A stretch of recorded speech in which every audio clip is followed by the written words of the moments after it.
Today we are going to talk about action potentials, right? What are action potentials? Action potentials are rapidly developing membrane potential changes which rapidly travel over the membranes. Again, what are action potentials? Action potentials are the electrochemical fluctuations in the membranes of excitable cells. Again, resting action potentials are electrochemical changes occurring in cell membranes of excitable cells and which rapidly propagate, right? Or you can say these are potential differences across the membrane which are in action, which are moving on the membrane, right? So let me explain it, and later on we'll go again back to its definition, that how action potentials work. This is a signaling mechanism, right, in the neurons and in the muscles. Let's suppose if someone touch me here, right, and if I feel that touch, it means that if when someone touched here, in some nerve endings, action potential started and it went to my central nervous system. Again, listen, I'm going to give you an example that let's suppose someone touches me here, and if I feel that touch, it simply means that someone who was touching here, he gave us mechanical stimulus, and that stimulus actually produced action potential in the neurons, and those action potential were in action. It means they were moving on the neurons membrane and they gave information to the central nervous system. Is that right? Let's see exactly how it happens. Let's suppose here I draw a spinal cord.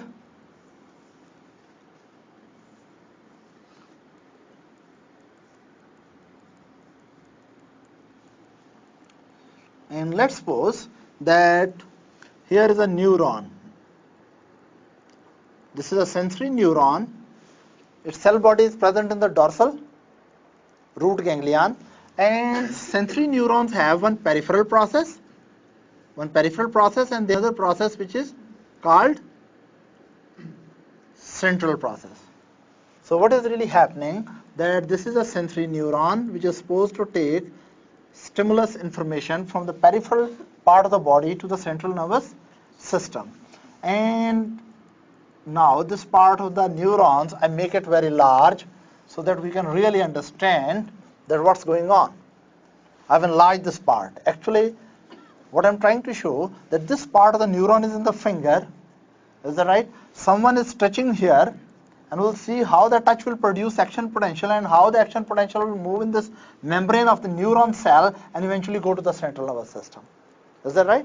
The theme of this lecture is that we have to see that how action potentials develop and how they act as signaling mechanisms, right? So for an example, we have taken a neuron, a sensory neuron, right? And this is its peripheral end and that is its central end, and of course I have enlarged it out of proportion just to show you the electrochemical changes when a neuron is stimulated and when an action potential is produced, right?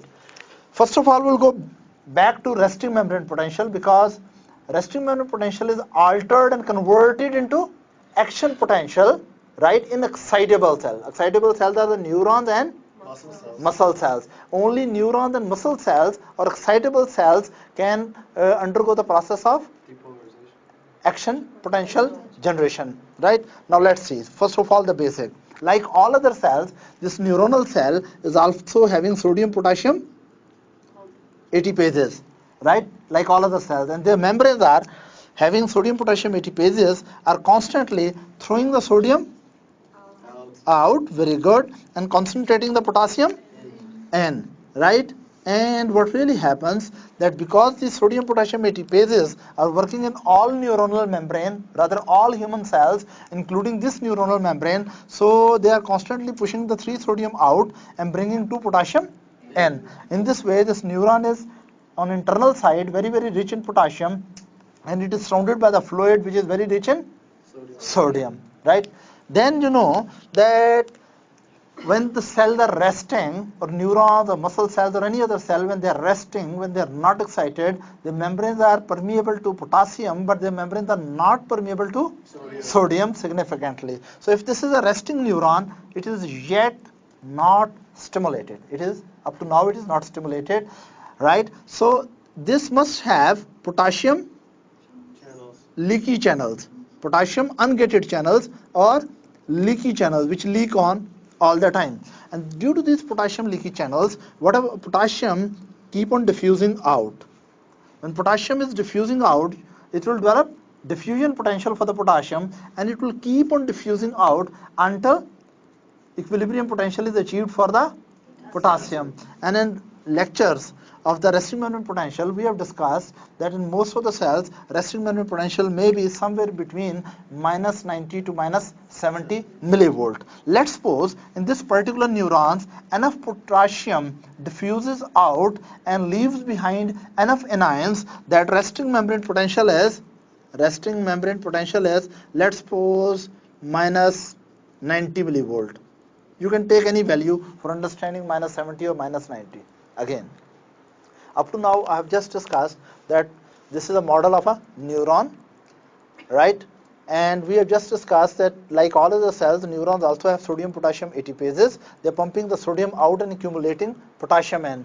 And in the resting conditions, neuronal membranes are very permeable to potassium but not significantly permeable to sodium.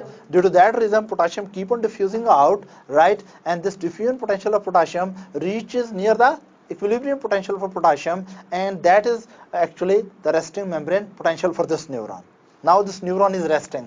Up to now, no one has stimulated it or touched it. It can be mechanically stimulated, right? Now, we see how a little touch, a little stimulation can trigger action potential. That is what we have to learn. Just for the graph explanation, let's suppose that this is potassium equilibrium potential for potassium. That is about, okay, let's suppose this is minus 85, right? What is this? Potassium equilibrium potential, right? And normally in these neurons, even the potassiums are coming out, there is very little sodium influx, which is almost insignificant. But that slightly neutralizes this minus 85, so resting membrane potential may be at, this is potassium equilibrium potential, I will make it green so that you really remember it clearly. Potassium equilibrium potential, right? Then resting membrane potential is usually a little less negative than potassium equilibrium potential, because ideally enough potassium should go out so that membrane really approaches equilibrium potential for potassium. But membrane may not be 100% fully permeable to potassium. So because it is not 100% fully permeable to potassium, right? So potassium may not go as much out as much is required, as much diffusion out is required to achieve the potassium equilibrium potential. So resting, or maybe some cations are a little bit trickling in, so it is less negative. Minus 85 is the potassium equilibrium potential, but let's suppose it is less negative, it is about minus 70. Let's suppose it is minus 70 millivolt. And what is this? Resting membrane potential. So what we have learned, this is a neuron which is yet not stimulated, and its resting membrane potential is very, very near to potassium equilibrium potential. Is it clear to everyone? Now we move to the next thing. Let's suppose this neuron can be stimulated. How it can be stimulated? It is sensitive to touch. It means when you touch it, there is some change in the electrical potential. How? Actually, if this neuron is sensitive to touch, then this must be having touch sensitive sodium channels. What are these? Mechanically operated sodium channel. What are these? These are mechanically operated sodium channel, right? They are touch sensitive sodium channels. When this neuron is not touched, sodium is not going in. But if you touch them, you really distort the membrane a little. With mechanical stimulus, with little touch, you produce a distortion in neuronal membrane. And when you produce a little distortion with touch, what will happen? That little bit sodium will trickle in. And when this sodium will trickle in, it will produce, yes please, it will not produce full depolarization. This is the first concept in action potential. This little bit sodium which is coming in, right, it is not responsible for full depolarization. Now you have to listen very, very carefully. It is very initial inward current. When cations move inside the neuron, we say there is inward current. And when cations move out, we say there is outward current. When little bit sodium is coming in, again, these are not voltage-gated sodium channels. These are not voltage-gated sodium channels. These are mechanical stimulus sensitive or touch sensitive sodium channels. And when you touch the neuron, there's a little distortion, and that distortion in the membrane slightly open these sodium channels, and a little bit sodium come in. Right? A little bit inward current start. Now what happens? Let's suppose touch was applied here. Is that right? Stimulus was applied here. And let's suppose stimulus was very little. Very little. Then a very small amount of sodium comes in. When a little amount of sodium comes in, naturally sodium will make the membrane potential slightly what? Less negative. It will make it less negative. So what will happen? That membrane potential which was minus 70, when little sodium will come in, it will become less negative. Is that right? I have to tell something here because you confused it with the, suppose this is minus 60 millivolt, and at minus 60 millivolt there is threshold potential. Actually there are very special voltage gated sodium channels. What are these? Voltage gated sodium channels which are having you can say activation gate which are closed right now and inactivation gate which are open. This is which channel? Voltage gated sodium channel. Please don't confuse this voltage gated sodium channel with these cationic channels which are touch sensitive. Is that right? Now what really happens at threshold potential, these voltage gated sodium channels open. So when you touch it, if you touch very slight, very slight touch, very little sodium goes in, extracellular sodium will go in, right? Resting membrane potential slightly fluctuate towards where? Threshold. But let's suppose that it does not reaches threshold.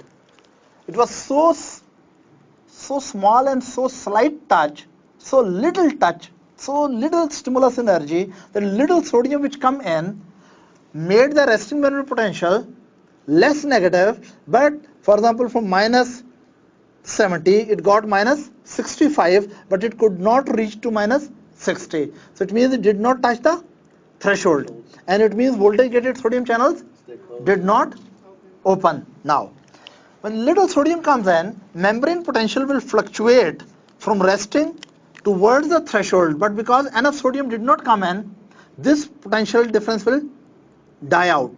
Why this will die? The reason being little sodium came in, right? In place of that, little more potassium went in. You get it? Sodium is inward current and normally potassium is leaking out, right?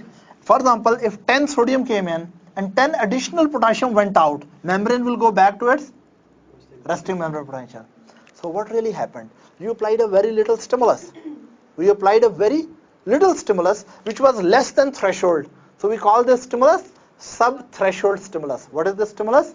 Sub-threshold stimulus. When you apply sub-threshold stimulus, then what really happens? The very little cations which come in, cations may be sodium or calcium, here we are taking example of sodium, a little inward current of sodium which comes in produce a slight fluctuation of resting membrane potential towards the threshold potential, but it does not reach its threshold potential. And right, and as soon as little sodium has come in, additional potassium goes out, and when potassium goes out, what will happen? Yes, what will happen? That as potassium will go out, right, membrane potential during this activity, right, it was moving from resting towards threshold, but before it could reach to threshold, potassium leaked out and it came back. It means what happened? That, do you think this potential fluctuation, the small potential fluctuation which was produced in this part of the membrane, will it travel? No. It was just a local fluctuation. It was just a local fluctuation in the potential of the membrane. Am I clear? You are not clear about it. Look, someone touches so lightly that very little sodium comes in. Right? For example, just there are 100 sodium ions come in. 100 sodium ion which came in made the resting membrane potential or membrane potential less negative. For example, they made it from minus 70 to minus 68. But they could not drag the membrane potential up to threshold. So a little membrane become a little less negative, but the same number of potassium ions went out in addition to normal potassium efflux. Normally potassium is diffusing out, but due to the sodium influx, due to this additional sodium coming in, some additional potassium goes out. So it means that little sodium came in, took the resting membrane potential a little less negative, but same amount of potassium went out and brought it back to the same negative situation. So there was a little membrane potential fluctuation which was immediately what happened? Corrected. And resting membrane potential little fluctuated and then came back to the resting position. Am I clear? No problem up to this. So it was a little potential difference in the membrane produced by a sub-threshold stimulus. It was a little potential difference in the membrane produced by sub-threshold stimulus, right, which could not move on the membrane, which could not produce an action. So it is not action potential, it is a local potential without any action. Is that right? Now, next time other person touch a little more. This time, if strength of stimulus is slightly increased, then sodium influx will be slightly higher. Maybe more sodium come in. But still it could not reach to threshold. Then again potassium efflux brings the membrane back. So do you think it went to that point? So stimulus is still considered sub-threshold. It is below the threshold potential. Now someone touch it a little more, and this time, because strength of stimulus was slightly more than first and second case, in third attempt strength of stimulus was slightly more than first and second attempt, so membrane distortion in the neuron was more, so sodium influx was higher, and let's suppose this time sodium which was coming in, it reaches to threshold. Here the real action will start. What will happen? That voltage sensitive, millions and millions of voltage sensitive sodium channels will suddenly open. Now this you have to understand very, very clearly. Sodium channels have, I will show you normally, sodium channel is like this, and it is having one activation gate and other inactivation gate. Normally activation gate, when cell membrane is at resting membrane potential, activation gate is closed and inactivation gate is open. Is that right? Now listen carefully. Actually, why we need to bring the resting membrane potential up to threshold? Why we have to pull this up to there? Because at resting membrane potential, this is the situation. At resting membrane potential, sodium channel is resting channel in this configuration. If you bring the voltage of the membrane from minus 70 at minus 60 rapidly, if you take the resting membrane potential rapidly to the threshold potential is suppose in this neuron minus 60 millivolt. If you take the resting membrane potential up to threshold potential, right, then threshold voltage sensitive sodium channels will open explosively, and these sodium channels open very widely and they bring massive amount of sodium in. Is that right? So what really happens that as soon as it comes to threshold, sodium channels go into this configuration. That its inactivation gate was already open, and at minus 60 millivolt, this other gate, what was that? Activation gate, that also opens. Is that right? So we can say that activation gate is sensitive to threshold voltage. So threshold voltage, suddenly activation gate flips open. And as soon as activation gate flips open, I will show you here. This was voltage gated, voltage sensitive sodium channel. Here it is in resting state. And here I will show that resting membrane potential has been fluctuated enough to approach up to threshold, and at threshold voltage sensitive activation gate open, and these are inactivation gate. Now listen, when millions and millions of voltage sensitive sodium channels open their activation gate, is that right? Membrane becomes suddenly very permeable to sodium. So that patch of the membrane, that piece of the membrane in the neuron where you were giving the stimulus, that piece of the membrane, that part of the membrane, that local area of the membrane becomes suddenly very, very, very permeable to sodium. And now when membrane is permeable to sodium, now it is the turn for the sodium to drag the membrane potential towards its own equilibrium potential. So now, because sodium is in high concentration outside, so as soon as voltage gated sodium channels open, lot of sodium comes in, and this massive amount of the sodium which is coming in, right, it rapidly, now originally when membrane was resting, it was inside of the membrane was polarized to the negative side. Is that right? Now when voltage sensitive sodium channels open, lot of sodium comes in. When a lot of sodium comes in, the inner electronegativity of the membrane is rapidly neutralized. For example, when more and more sodium is coming in, it becomes minus 50, minus 40, minus 20, minus 10, 0.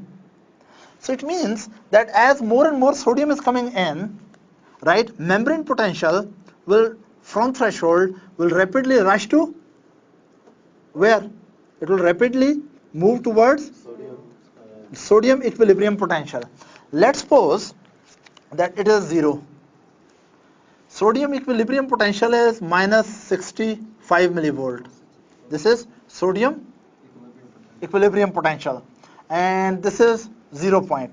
So lot of sodium will come in, and this part of the membrane which is appropriately stimulated is extremely permeable to sodium, and now this piece of the membrane is approaching to equilibrium potential for the sodium. So rapidly sodium is coming in, membrane is becoming less and less negative, right? So it means membrane is losing its negative polarity. What is happening? Membrane is losing its normal negative polarity, or we say simply that membrane is depolarized, or we say membrane is depolarized. It has lost its negative polarity. Yes, what's your question? Why did you write negative? Is it plus 65? Just a minute. Yeah, it is plus 65, yes. Okay. Right? So minus 60, minus 50, for example, minus 40, minus 30, minus 20, minus 10, right? And for example, it becomes 0 plus 10. Now listen carefully. As soon as when a appropriate stimulus was appropriate strength of stimulus was provided, then enough sodium came in to take the resting membrane potential up to threshold, and at threshold potential, voltage sensitive sodium channels opened their activation gate in a very fast way, and membrane suddenly, that patch of the membrane becomes suddenly very, very permeable to sodium. A lot of sodium comes in so that it brings the membrane potential towards its own equilibrium potential. As more and more sodium rapidly comes in, membrane becomes less and less negative until it becomes depolarized. But before membrane could really reach up to sodium equilibrium potential, that is plus 65, inactivation gate closes. What really happens? that even though activation gate is open, but inactivation gate closes. And because inactivation gate closes rapidly, so more sodium influx will abruptly stop, suddenly stop. So membrane may not achieve the equilibrium potential of sodium. So we say it was a very rapid, drastic and sudden attempt of the sodium, ingoing sodium, to take the resting membrane potential or threshold potential towards its own equilibrium potential. It may completely depolarize the membrane, and even take the membrane potential slightly towards the positive side. Is that right?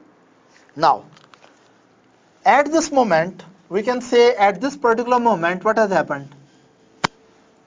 What is the special event? That sodium channels which had opened from this point up to this point, sodium activation channels were, sodium activation gates were from here up to here, sodium activation gates were opening. And at this point, inactivation gates are closed. Now, more sodium cannot come in. Is that right? It means, listen again, sodium channels here were, at this point, they were in resting stage. Here they were activated, and here they are inactivated. Is that right? Again, at this stage, sodium channels were, now you will tell me, its activation gates are closed and inactivation gates are open, right? And they can, now when one start opening, other start closing, but opening, activation gate opens little faster than inactivation gate closes. So after the, it is in resting membrane potential. As soon as resting membrane potential move to threshold, sodium channels, voltage sensitive sodium channels undergo conformational change, and their activation gate suddenly open and inactivation gate start closing. For that a very small duration, when activation gates are opening and or opened, but inactivation gate is yet not closed, lot of sodium comes in and this depolarizes the membrane, right? Just in a millisecond, what really happens when activation gates become fully open, is that right? Then suddenly inactivation gates are, this gate is closed. So what does it mean? That now sodium channels are inactivated. But there is one thing very important every student should know. When sodium channels are inactivated, they cannot be stimulated and opened again immediately. They have to flip back to resting configuration. This is resting configuration of the channel. This is active configuration of the channel. This is inactive configuration of the channel. You have to remember it, that for the channels to be re-excitable, they will take some time. And after little time, sodium channels will, what they will do? Voltage gated sodium channels which have performed the function of activation and depolarization, after that they were trapped into which stage? Inactivation stage. And after, when membrane will repolarize, later on we'll see what will happen, that activation gate will close and inactivation will open. So it means now they have gone back to which state? Resting state. And it means they are now again excitable. Is that right? Claro? Now come back. Listen.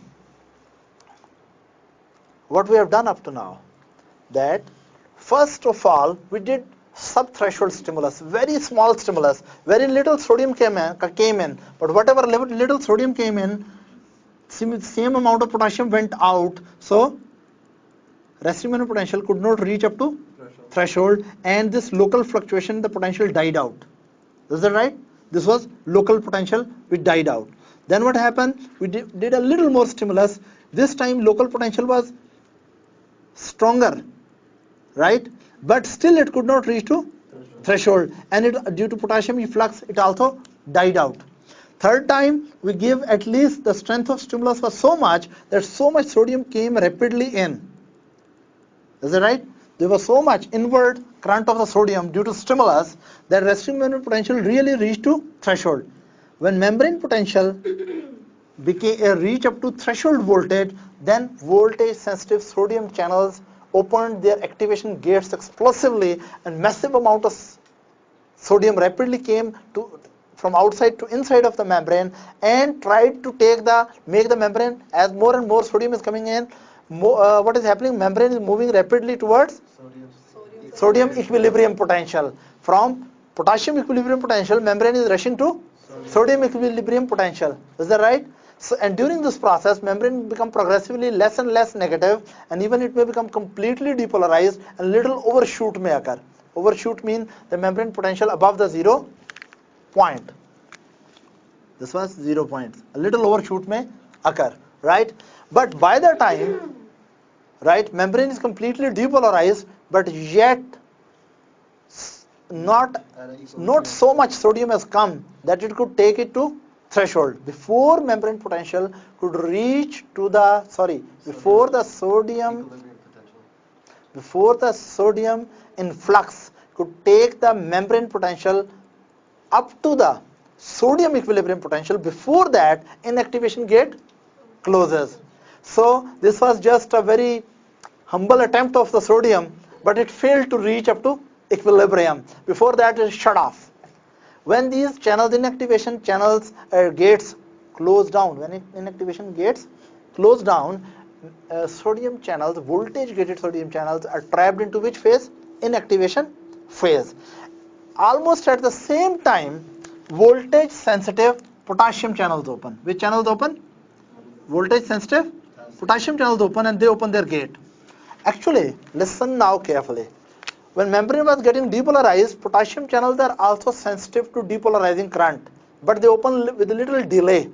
So when potassium channels become activated, suddenly that part of the membrane which was extremely permeable to sodium, suddenly it becomes impermeable to sodium and permeable to potassium, and potassium is more inside. So suddenly potassium start going out. So now current is outward. So rapidly potassium start leaking out. When potassium start leaking out, as positive charges are being lost outside, inner side of the membrane become, as more and more potassium is going out, inner side of the membrane become more and more negative. So now membrane start getting more and more negative. It means it is going back to its negative polarity. So it is repolarizing itself. What membrane is doing? It is repolarizing itself. So when membrane is repolarizing, this repolarization is occurring due to potassium efflux, loss of potassium out. So potassium channels remain open and it keep on repolarizing. Now membrane will keep on losing potassium in an attempt to reach to the equilibrium potential of potassium. And for this short duration and for a while, membrane remain more permeable to potassium than sodium, and more permeable to potassium than potassium permeability at resting phase. So excessive amount of potassium go out, and even membrane loses excessive amount of potassium, that membrane goes more negative than resting membrane potential to achieve it very much near to its resting membrane potential. Is that right? Then what happens, that eventually voltage gated potassium channel close, and membrane is only permeable to diffuse leaky potassium channels. So membrane come back to its resting situation. Is that clear? Again, let me explain it. What really happened? Attention please. Up to now you have really not learned that how the signals move. I did not tell you how the signals move. I'm just telling how the, attention, don't write anything, just listen. How energy of a stimulus is converted into electrochemical fluctuation in a membrane, which is capable to move. I will tell you later how it moves. First you listen. Again, we applied the stimulus to this part of the membrane. Let's suppose this is part 1 of the membrane. Neuronal membrane, this is patch 1. This is patch number 2. Let's suppose this is patch number 3, patch number 4, patch number 5. We'll see how this moves over. But first we review a little. What really happens? No one touch me, I'm very sad. No stimulation coming. Anyway, then someone touch very little touch. A touch which I'm not going to feel. Why I don't feel that touch? Because so little sodium comes in, right? Actually, by stimulus, you try to produce a local potential, local depolarizing potential. What you are trying to produce? Local depolarizing potential, initial depolarization. This is initial depolarization. Or we can say, by little stimulus, you are making the membrane potential less negative. So we say you are trying to produce little hypopolarization.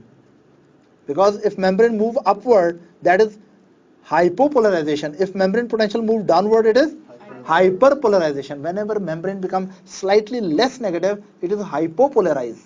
And when it is becoming more negative, it is hyperpolarized. Again, this is very important area to work on. When you produce a little stimulus, you produce a little inward current. This inward current will make the membrane from resting position to slightly less negative. So when it makes it slightly less negative, we say membrane is slightly depolarized. Or we say membrane is there's initial depolarization produced. It's not the real depolarization. Or we can say the slight hypopolarization produced. Membrane is slightly hypopolarized, but incoming sodium is, right, is cancelled by outgoing potassium. So little fluctuation, the membrane goes back. Then someone touch a little more, then still more sodium comes in, yet it does not reaches to threshold. A little stimulus does not bring enough sodium in to take the local membrane potential up to threshold. So again, this will die out. Third time, someone is good enough to touch such decently with enough stimulus strength and to produce enough distortion in the nerve ending membrane that enough sodium goes in through which channels? Enough sodium goes in through not sodium channels. Enough sodium goes in through mechanical sensitive sodium channels, right? Mechanical stimulus sensitive. And this time when someone has been decent enough to touch at least with threshold stimulus, right, enough sodium goes in, and when enough sodium goes in, resting membrane potential fluctuate due to this inward current up to threshold potential.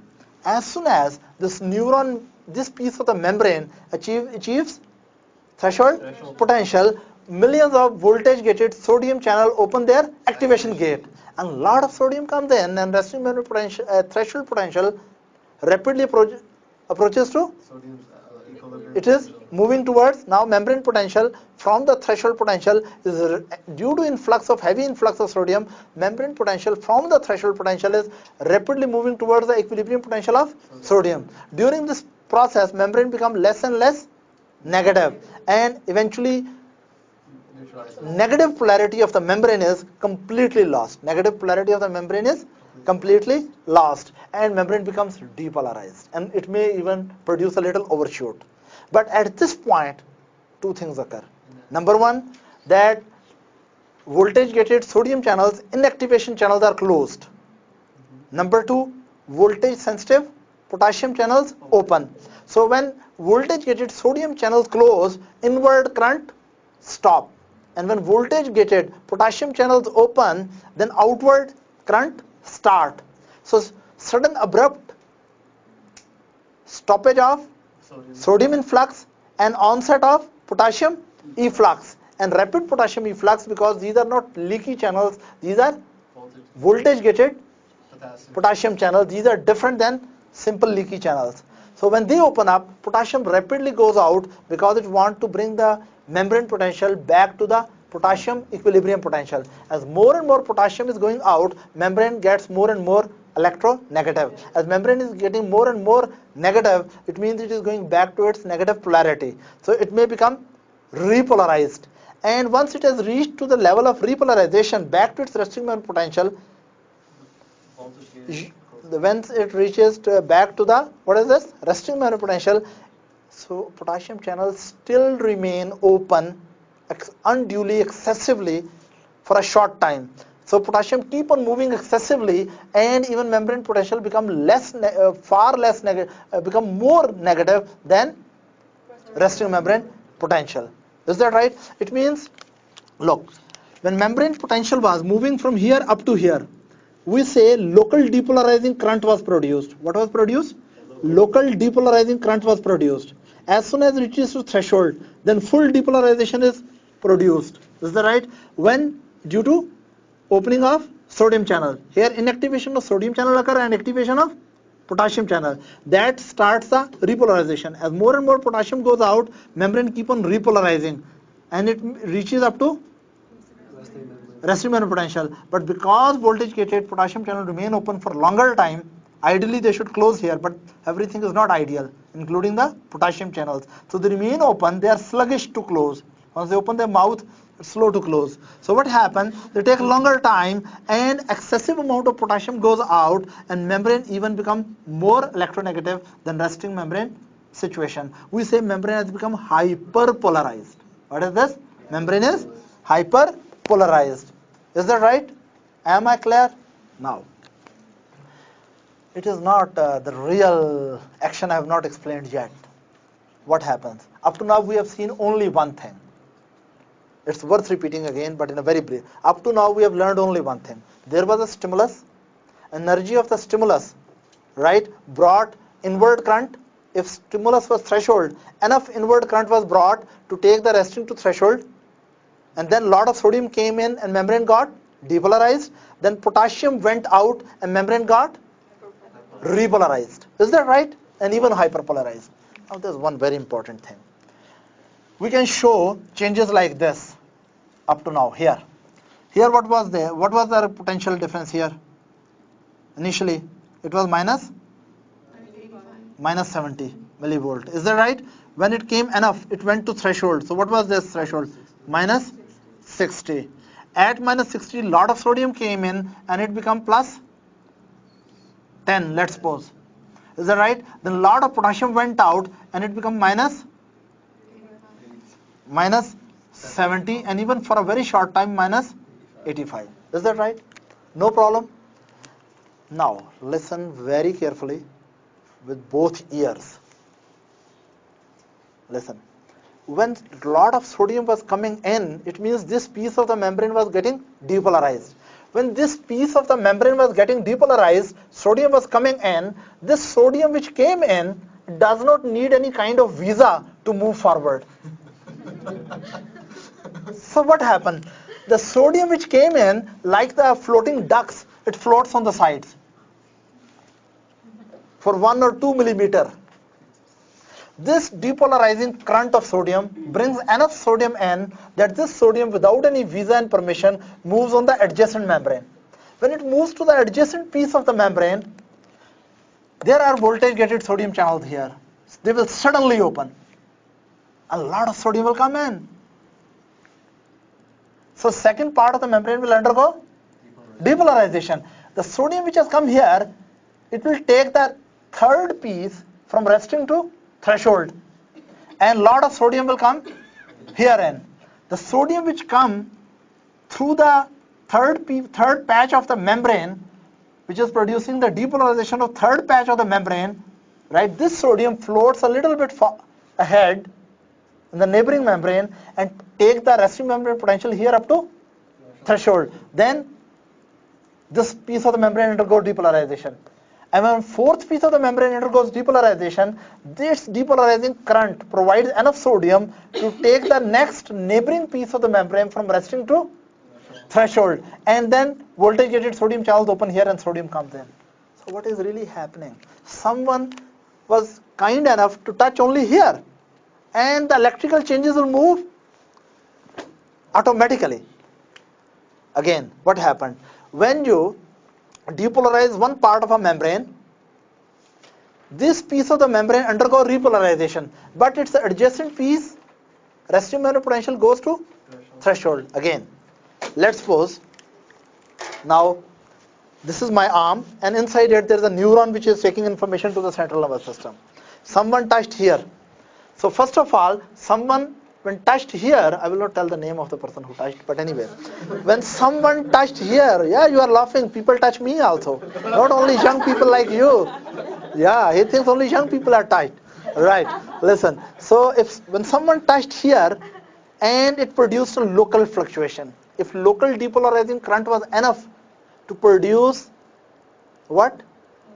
resting membrane potential to bring it up to threshold. Then this piece of the neuron which was present in this piece, that piece of the neuron went under neuronal membrane, went under depolarization. When that went under depolarization, little sodium moved forward. That brought the next membrane to threshold, and second piece went under depolarization again. When first piece undergoes depolarization, depolarizing sodium which came in makes a second next piece of the membrane into from resting to threshold, and then what happens? Second undergoes depolarization, and when second undergoes depolarization, it takes the third next area of the membrane from resting to threshold. Then third area undergoes depolarization. Then third area which undergoes depolarization, its sodium takes the next membrane piece, neighboring piece, from resting to threshold, and that opens its voltage gated channel and it produces depolarization. So what really happens? That you have to apply energy only at one part, but signal will move throughout the membrane of the neuron. You get it? What is the signal? Signal is depolarizing current. That when you produced enough stimulus here and you took this piece of the membrane from resting to threshold and this area went under depolarization, once membrane gets depolarized, depolarization automatically sweeps on the membrane. Depolarization automatically, this is a membrane, what is this? This is a potential fluctuation in a membrane which is in action. It will travel, it will not remain localized. So what is action potential? Action potential is electrochemical changes in excitable cells membrane in which depolarization is followed by repolarization, and this depolarizing current followed by repolarizing current moves on the membrane. Is that right? Again, when you produced stimulus here, you took the resting membrane potential up to threshold by the stimulus energy. Once one part of a membrane goes under threshold, that part of the membrane undergoes depolarization. Once this part has completed its depolarization, just listen, when this part has completed its depolarization, it takes the next part of the membrane into from resting to threshold. So second part start undergoing depolarization, but for first part, voltage gated potassium channels open and it start going under repolarization. So when first part is undergoing repolarization, second part is undergoing depolarization. Is that right? When second part trigger the depolarization in third, it itself undergoes repolarization. When third part undergoes depolarization, it triggers the depolarization into fourth and itself undergoes repolarization, so and so forth. So what is happening? That there is a wave of depolarization which sweeps over the membrane. There is a wave of depolarization which sweeps over the membrane. But more truly speaking, a wave of depolarization followed by a wave of repolarization sweeps over the membrane. So we gave stimulus here, but these electrochemical fluctuations goes to central nervous system. So these electrochemical fluctuations in the membranes, which are called depolarization and repolarization, or they are called simply action potential. This we can say the local potential, if it reaches to threshold, it produces action potential, and action potential sweeps over the membrane and it takes a signal towards the central nervous system. Am I clear? No problem in understanding this? Okay. Now let me explain it more clearly.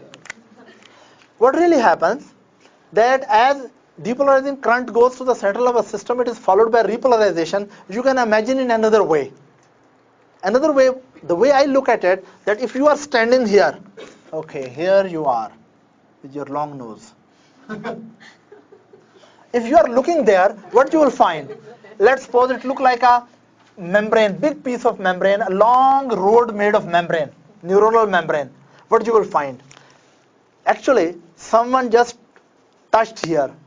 You find sodium is like blue ink and potassium is like green ink. You just find that holes open and blue inks keep on jumping. And this blue ink is keep on jumping, blue men are jumping in, and this wave is moving towards you. And wherever the blue ink go in, what comes out? Green ink comes out. So actually what is happening? You see a beautiful scene on the membrane that sodium is moving in And wherever the sodium goes in, what comes out? Potassium come out. And wherever sodium went in, right, potassium comes out, but next area, sodium went in, again potassium comes out, then sodium went in, again potassium come out. So what is happening? Depolarization followed by repolarization, or sodium in flux followed by potassium efflux. It's so simple, isn't it? So what is action potential? Action potential is created in the excitable cell membranes, right? It is electrochemical fluctuations in the membrane which spreads over the membranes and act as signaling mechanism in our body. Is that right? Now let me tell you something interesting. Most of the stimuli, for example, listen carefully. It is so important a concept to understand.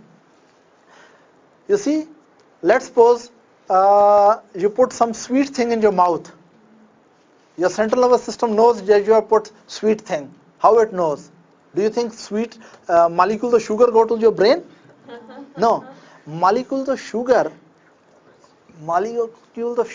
activate special type of channels in some cells, which are sugar sensitive channels. They produce enough sodium in flux that in the taste bud, resting membrane potential reaches to threshold, and action potential start from there. Is that right? So you see, that is a chemical. What happens when you smell something good? Like, can you tell me a name of a good smell? Rose. Okay. Rose is the name of a flower or a girl? Flower. Okay. Okay. So let's suppose you smell rose. What happened? That actually smell of the rose is the special chemical molecules which are evaporating from the rose. And those molecules go to your nasal cavity, and at the top of the nasal cavity there are special cells which have special type of receptors. When rose fragrance molecule touch those receptors, they produce a little influx of sodium in those cells. And when if enough influx of sodium occurs into those cells, smell sensitive cells. What are they? Olfactory cells, right? When enough, you can say chemical molecules, volatile chemical molecules evaporating from the rose touch your olfactory cells, right? Some channels are opened, and if enough sodium goes into those cells, they take the resting membrane to threshold. What will start there? Action potential. Action potential. Is that right? So if someone is kind enough and keep on touching me again and again, action potential keep on moving again and again. Is that right? Now you will see what happens. I will tell only what happens in the neuron. What happens? That with every action potential moving, action potential means depolarization followed by repolarization. So someone touching again and again, the trains of action potential is moving. So every time when depolarization moves in, some sodium comes in. And of course, whenever membrane undergoes depolarize, it will repolarize itself. So every time when action potential sweeps over, a little sodium comes in and little potassium goes out. So what happens? What really happens is that there are your very friendly, what are these? Sodium, potassium, ATPases, and they keep on doing their work while using ATP. So what they are doing? Again, if this piece was depolarized, sodium came in, and what went out? Potassium. Then this sodium which came in took this area of the membrane from resting to threshold. Voltage gated sodium channels open. This piece of the membrane went depolarization, and depolarization sensitive what open? Potassium channel. So this undergoes repolarization. While it is going under repolarization, it has induced depolarization in next area. Is that right? And when this is undergoing, once it has completed its depolarization, its sodium channels close, and what opens? Potassium channels, and it repolarizes. But this depolarization has triggered the resting to threshold in the next area, and sodium comes into next area. Next piece of the membrane undergoes depolarization, and then voltage sensitive or depolarization sensitive potassium channels open, and potassium goes out. So in this way, it is just what is happening, that someone provided a stimulus here, and because stimulus was eventually threshold or suprathreshold, and that triggered action depolarization here, and this wave of depolarization sweeps over the membrane followed by a wave of repolarization with repeated such events. Sodium is coming in little bit with every action potential. A little sodium comes in during depolarization, a little potassium oozes out or effluxes out during repolarization. What will happen? Sodium potassium ATPases will start working more than normal. Normally sodium potassium ATPases are working to keep more potassium in and to keep more sodium out. But when action potentials are moving, scientists has proved that when you produce more action potentials through a membrane, sodium potassium ATPases become progressively more active, so that whatever sodium has come in, these ATPases should take that sodium out, and whatever potassium has escaped out, that should be brought in. So actually there is electrical phenomenon and there is chemical phenomenon. Electrically, membrane depolarizes during sodium influx and repolarizes during potassium due to potassium efflux. So electrically, membrane started with resting membrane potential. After depolarization and repolarization, membrane is back to its resting membrane potential. But during this electrical fluctuation, that membrane inside of the membrane from negative polarity went to positive polarity and back to negative polarity. So electrically, membrane went back to its situation. But chemically, that piece of the membrane has lost a little bit, gained a little bit sodium in, and chemically it has lost a little bit potassium out. That chemical imbalance is corrected by sodium potassium ATPases. Those chemical, so you understand what is the role of sodium potassium ATPases in the action potentials, that when action potentials are going, depolarization and repolarization are simply dependent on voltage gated channel. Depolarization depends on voltage gated sodium channel, repolarization depends mainly on voltage gated potassium channels, right? So, and thousands of the action potential can be moved, right, without any significant change in sodium and potassium concentration in and out, because during every action potential, very little, very minuscule, I think very small sodium comes in and very small potassium goes out. But even nature is so beautifully working that very small thing is corrected by the sodium potassium ATPases. Is that clear? Right? Then what happens? In the central nervous system, somewhere this neuron will end. Somewhere this neuron will end. And it has to stimulate the next neuron. Should I tell you how the signal will jump from one neuron to other? Are you interested to know how the signal will jump from one neuron to other? That we'll discuss in the next section. That was a tease.